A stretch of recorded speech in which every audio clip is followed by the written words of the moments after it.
ಭೀಮ್ ಧ್ವನಿ ನ್ಯೂಸ್ಗೆ ಸ್ವಾಗತ. ಆದ್ರ ಈ ಹಿಂದೆ ಇದ್ದಂತ ಗೊಂದಲ ಮತ್ತೆ ಮುನ್ನೆಲೆಗೆ ಬಂದೈತಿ. ಸ್ವತಃ ತಮ್ಮ ಸಹೋದರಿಯವರು ಫೇಸ್ಬುಕ್ ಪೋಸ್ಟ್ ನಲ್ಲಿ ನಾನು ಬೆಂಗಳೂರಿಂದ ಇಲ್ಲಿಗೆ ಬಂದಿದ್ದೇನೆ. ನೂತನ ಅಧ್ಯಕ್ಷರಿಗೆ ಸ್ವಾಗತ ಇಲ್ಲಿ ನೋಡ್ರಿ ಸರ್, ಕ್ಯಾಮ್ರಾ ಕಡೆ ಅಭಿನಂದನೆ ಅಂತ ಹೇಳಿ ಬಂದಿದ್ದೇನೆ. ಹೋಗ್ಬಿಟ್ಟು ನಾನು ನೋಡ್ಬಿಟ್ಟು ಹೇಳ್ತೀನಿ. ಅಂದ್ರೆ ಸರ್ ನಾಳೆ ಕರೀತೀವಿ ನಿಮ್ಮನ್ನು.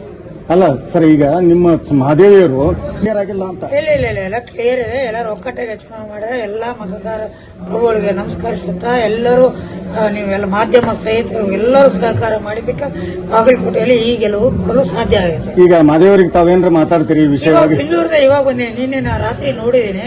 ಮನೆಗೆ ಹೋಗ್ಬಿಟ್ಟು ಮಾತಾಡ್ತೀನಿ. ಏನಾಗಿ ಕೇಳ್ತೀನಿ, ಏನ್ ಬಂದಿದೋ, ನೀನ್ ಹಾಕಿದೋ, ಯಾರು ಹಾಕಿದ್ರು, ಏನ್ ಕೇಳ್ಬೇಕಲ್ಲ. ಇಲ್ಲ, ಅವ್ರ ಅಕೌಂಟ್ ಇಂದಾನೆ ಪೋಸ್ಟ್ ಆಗಿದೆ ಸರ್. ನಾನು ನೋಡ್ತೀನಿ, ಯಾರು ಮಾಡಿದಾರೆ ಗೊತ್ತಾಗಲ್ಲ. ಹಾ ಸರ್, ನೋಡ್ಬಿಟ್ಟು ಅಂದ್ರೆ ಇನ್ನೂ ಗೊಂದಲ ಕ್ಲಿಯರ್ ಆಗಿಲ್ಲ ಅಂತ. ಇಲ್ಲ ಏನೂ ಗೊಂದಲ ಇಲ್ಲ. ಯಾರ ಕಾಣದ ಕೈಗಳು ಏನೇ ಇದೆ ನೋಡ್ಬಿಟ್ಟು ಮಾತಾಡ್ತಾ ನಾಳೆ ಪ್ರೆಸ್ ಮೀಟ್ ಮಾಡೋ ಏನ್ರಿ ನೋಡೋಣ. ಇಲ್ಲ, ನೀವ್ ಹೇಳ್ತೀರಿ, ನಾನು ಹೋಗಿ ಕೇಳ್ಬೇಕಲ್ಲ. ನಾನು ಬೆಂಗಳೂರು ನಮ್ಮ ಮುಂದೆ ಓಪನ್ ಆಗಿ ಹೇಳಿದ್ರು ನಾನ ಮಾಡಿದ್ದೆ ಅಂತ. ಗೊತ್ತಿಲ್ಲ, ನಾನು ಕೇಳಿ ಏನ್ ಹೇಳಿ ಹೋಗ್ಬಿಟ್ಟು ಕೇಳ್ಬಿಟ್ಟು ಹೇಳ್ತೀನಿ. ಬಾಗಲಕೋಟೆ ಇವಾಗ ನಮ್ಮ ನೂತನ ಅಧ್ಯಕ್ಷರು ಹೇಳಿದ್ರು, ಈ ಕಡೆ ನೋಡ್ರಿ, ಕ್ಯಾಮ್ರಾ ನೋಡ್ರಿ, ಹೇಳು ಕೊಟ್ಟು ಬಾಗಲಕೋಟೆಯಲ್ಲಿ ಈ ಖಾತಾ ಹಿಡ್ಕೊಂಡು ನೇರವಾಗಿ ಸಂತ್ರಸ್ತರ ಅಲೆದಾಡ್ಲಾರ್ದಂಗೆ ವ್ಯವಸ್ಥೆ ಮಾಡಕ ನಾವೆಲ್ಲ ಸರಿಪಡಿಸ್ತೀವಿ. ಮಧ್ಯವರ್ತಿಗಳ ಹಾವಳಿ ಕಡಿಮೆ ಅದು ತಪ್ಪಿಸಲೇಬೇಕು.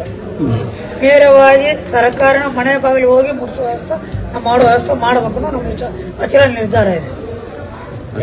Okay sir.